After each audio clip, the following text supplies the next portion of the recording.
by taking these pictures at different angles, we can calibrate the position of these target markers and nearly relative to each other.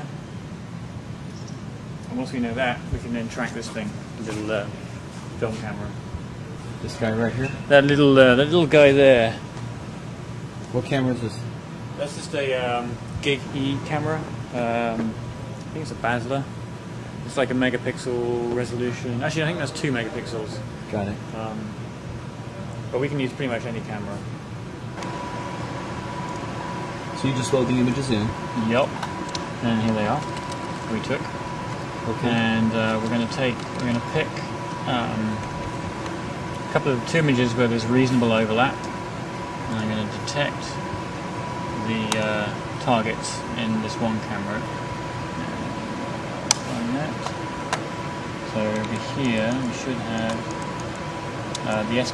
the rough estimation of these 2 cameras, which are actually the position of the still cameras the still camera that was used, and the 3 targets in 3D.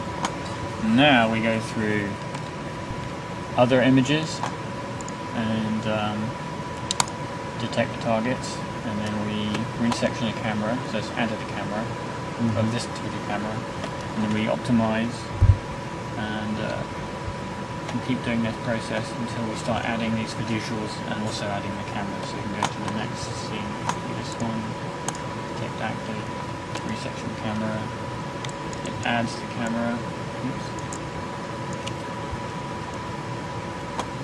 Go to the next one, and we should go to this one now.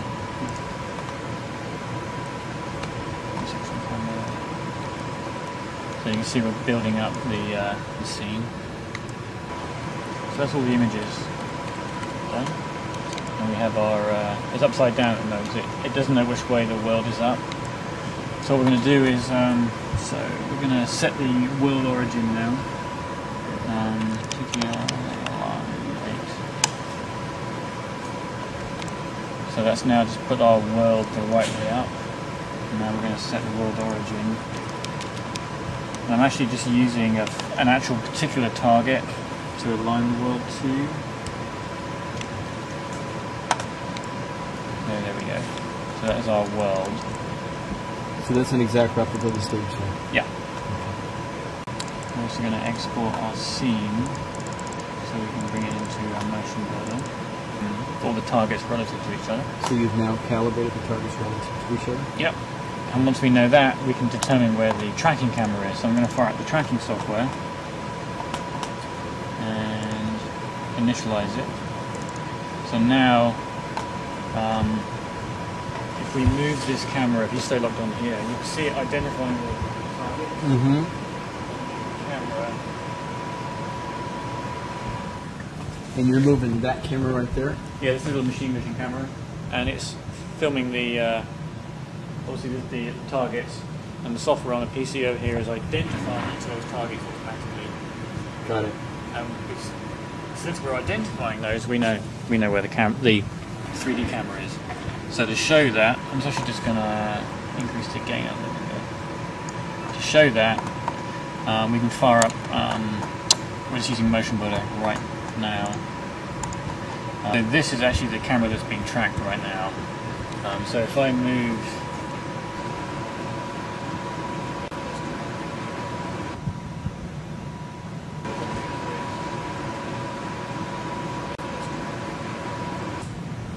So let's bring some kind of environment in.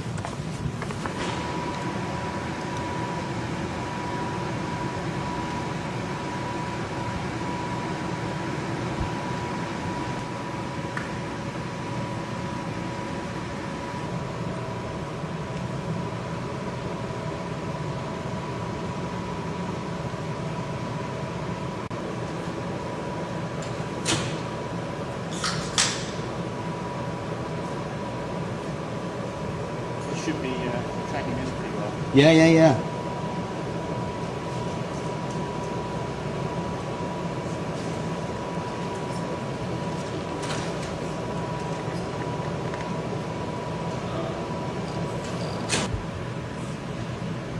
The pane on the left is the camera in the virtual world. Tracked.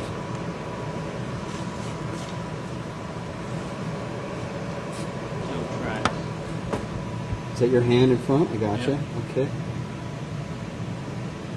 You see it gets a little bit noisy and we start losing a bunch, but it's tracking pretty well with just a few in the view. Yeah.